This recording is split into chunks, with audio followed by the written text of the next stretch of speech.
Education या YouTube चॅनलवर आपल्या सर्वांचं पुनश्च एकदा स्वागत आहे। तर बघा, नुकताच राज्य शासनाच्या वतीनं इयत्ता दुसरी, तिसरी, चौथी व सहावी या इयत्तांचा अभ्यासक्रम बदलण्यात आलेला आहे।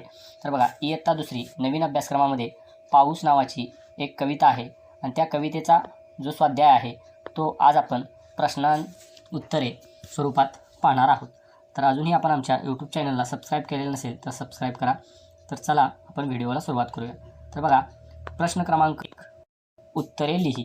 बघा, प्रश्न पहिला, मुलांनी बोट कोठे सोडली? तर बघा, याचं उत्तर आहे मुलांनी बोट पाण्यात सोडली। प्रश्न क्रमांक 2, बोटीवर कोण बसले आहे? तर बघा, उत्तर आहे बोटीवर बेडूक बसले आहे।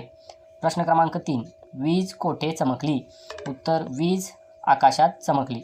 पुढचा प्रश्न आहे प्रश्न क्रमांक 4, कवितेतील तुला आवडलेली ओळ पाहून लिही। तर बघा, आता कवितेतील कुठलीही ओळ तुम्हाला आवडलेली आहे ती लिहायची आहे। उत्तर आहे पाण्यात बोट सोडली सोडली, हातभर जाऊन बुडली बुडली। या व्यतिरिक्त इतरही ओळी तुम्ही लिहू शकता। बघा, पुढचा प्रश्न आहे प्रश्न क्रमांक 2, कंसातील योग्य शब्द घेऊन वाक्य पूर्ण कर। म्हणजे थोडक्यात रिकाम्या जागा इथं भरायच्या आहेत। बघा, प्रश्न अ, वाऱ्याचा आवाज सु सु सुम येत होता। प्रश्न क्रमांक आ, आभाळ धडाडधूम वाजले। प्रश्न क्रमांक ई, आकाशात चक चक चक वीज चमकली। प्रश्न क्रमांक ई, पाऊस धो धो धो आला। तर बघा, पुढचा प्रश्न आहे विचार कर व सांग। विचार करून या प्रश्नांची उत्तरं द्यायची आहेत। प्रश्न क्रमांक 1 आहे कवितेत आलेले कोणते आवाज तुला आवडले?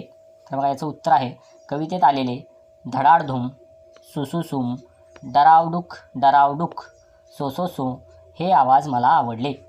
बघा, पुढचा प्रश्न आहे प्रश्न क्रमांक 2, पावसाळ्यात तू कोणकोणत्या वस्तू वापरशील ते सांग। तर बघा, आता पावसाळ्यात आपण कोणकोणत्या वस्तू वापरणार आहे?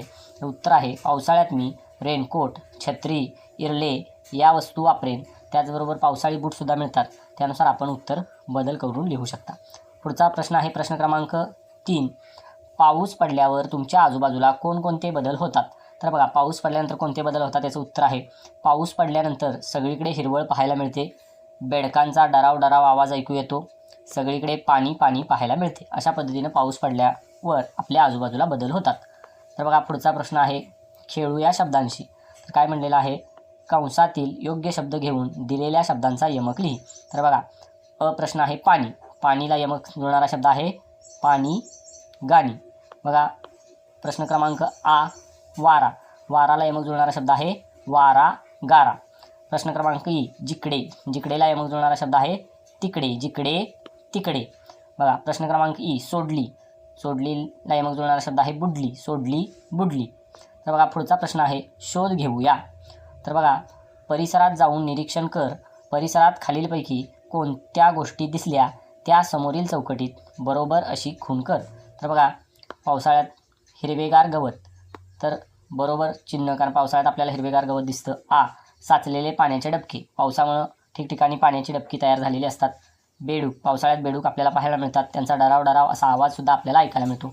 आणि ई, काळे ढग, पावसाळ्यात ढग आकाशात जमत असतात। अशा पद्धतीनं इयत्ता दुसरी पाऊस या कवितेवरील स्वाध्याय जे आहेत ते प्रश्नोत्तरांच्या माध्यमातून आपण पाहिलेले आहेत। असेच नवनवीन व्हिडिओ पाहण्यासाठी आमच्या चॅनलला अवश्य भेट द्या। धन्यवाद।